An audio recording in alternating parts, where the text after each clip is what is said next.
Good evening, brothers and sisters in Christ. Welcome back to my channel, Brother Juby. Kung gusto mo maging successful and prosperous sa taong ito, makinig ka, kapatid. Ang key verse natin ngayon ay Joshua chapter 1 verse 8. Buksan po natin ang ating Bible, Joshua chapter 1 verse 8. Basahin ko po. This book of the law shall depart out of thy mouth, but thou shalt meditate therein day and night, that thou mayest observe to do according to all that is written therein. For then thou shalt make thy way prosperous, and then thou shalt have good success. So let us pray. Heavenly Father, Lord, we thank you, Lord, sa gabing ito, Lord, at nagkaroon kami muli ng pagkakataon para mapag-aralan ang iyong mga salita, mapagbulay-bulayan, Lord. Buksan niyo, Lord, ang aming puso at ang aming kaisipan upang maintindihan namin, Lord, itong verse na to upang maging successful kami, Lord, at maging prosperous sa taong ito. Help us, Lord. In Jesus' name we pray. Amen. So,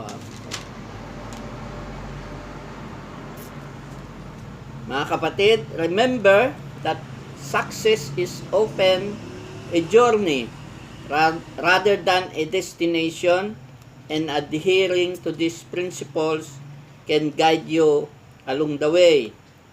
There are methods God wants us to do in order to attain success, to become prosperous. Number 1, ang sabi niya sa verse ay huwag mong kaligtaan na basahin ang aklat ng kautusan. Ibig sabihin, ang Biblia po. Basta magpakatatag ka, lakasan mo ang iyong loob. Sundin mo mabuti ang salita ng Diyos. Pangalawa, pagbulay-bulayan mo, iyon, araw-gabi, upang matupad mo ang lahat na nakasaad doon. Sa ganoon, magiging masagana at matagumpay ang iyong pamumuhay. So, yan po ang una at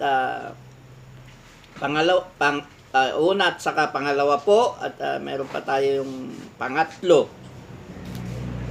Sabi niya, we have to seek God's will. 1 John 5:14, 15. 1 John 5:14, 15.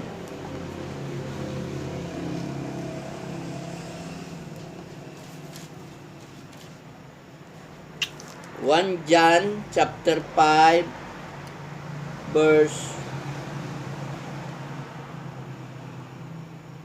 14 to 15. Basahin ko po. And this is the confidence that we have in Him, that if we ask anything according to His will, He heareth us. Verse 15, and if we know that He hear us, whatsoever we ask, we know that we have the petitions that we desired of Him. So, ibig po niya sabihin nito, we have to seek God's will. Kailangan po ay kung ano po yung ating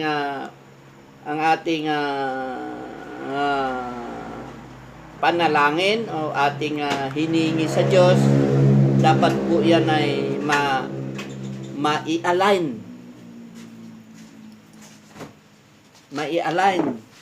to God's will. Pag nai-align yung will natin at saka will ng Diyos, He will hear us. Ganun po ang ibig sabihin ng verse na yan. So, pang-apat po, as wisdom. As wisdom. Humingi po tayo ng karunungan.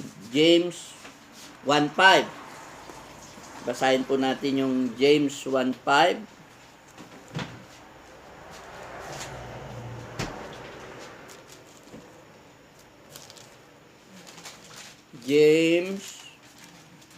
James chapter 1 verse 5. Basahin ko po. If any of you lack wisdom, let him ask of God, that giveth to all men liberally, and upbraideth not, and it shall be given him. So, wisdom po dapat hingin natin sa Diyos upang magkaroon tayo ng kaliwanagan sa ating mga plano sa buhay. Wisdom, karunungan po, yan po yung hiningi ni Solomon. Wisdom, karunungan. Karunungan, ibig sabihin yan yung pinaka-importante na kaalaman na manggagaling sa Diyos. And number 5, panghuli po, seek God's kingdom. Matthew 6:33. Basahin po natin Matthew 6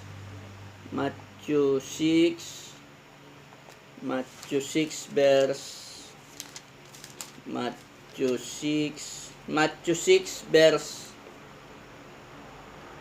33. Basahin ko po.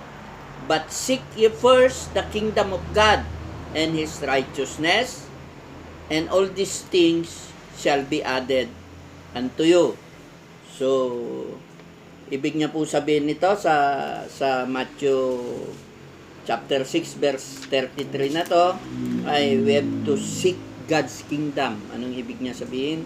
Kailangan po ay hanapin muna natin ang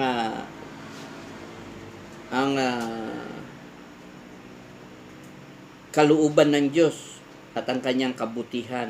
At yan, pag nahanap na po natin yan po ay all things work together. Bonus na lang po ngayon yung mga iba nating mga hiningi. So,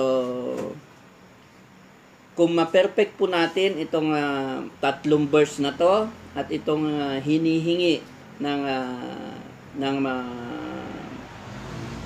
mga verses na to, ito po ay makakamtan natin itong taon na to ang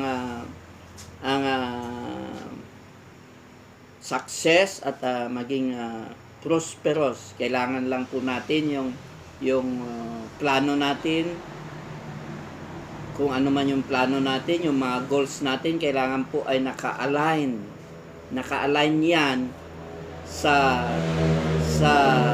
God's will. Kasi kung ang will natin na hindi yan nakaka-align sa God's will, hindi po natin makakamtan yan. So, ibig sabihin, ang tanong ngayon, ano ba ang will ni God? Ano ba ang will ni Lord? Ang will po ni Lord talaga, para maintindihan natin, para may align natin yung will natin sa will ng Diyos, ay kung ang hinihingi natin na isang bagay ay mag-glorify ba ang Diyos sa ating mga kahilingan na yan? Ano po ibig sabihin na mag-glorify ba ang Diyos sa ating mga kahilingan na yan? Ibig sabihin ay ang Diyos ang maiaangat sa mga plano natin sa buhay. So, I hope na may natutunan po tayo ngayong gabi. So, let us pray. Lord, Heavenly Father, Lord, we thank you, Lord, for this word this evening. Maraming salamat, Lord. Sana yung mga salita na to ay makita namin ang daan kung paano po kami maging successful at maging masagana sa taong na ito, Lord. Help us, Lord, to seek your will. Turuan nyo kami, Lord, na maintindihan namin, masunod namin ang itong kautusan na to, bigyan nyo kami, Lord, ng wisdom, at we can matagpuan din namin ang iyong kaharian, Lord. Salamat, Lord, at naway itong mga salina na to ay makapagbigay sa amin ng kaginhawaan sa aming pamumuhay at maging successful kami, Lord, sa aming mga endeavor ngayong taon na to. Ito po ay aming pasasalamat. In Jesus' name we pray. Amen.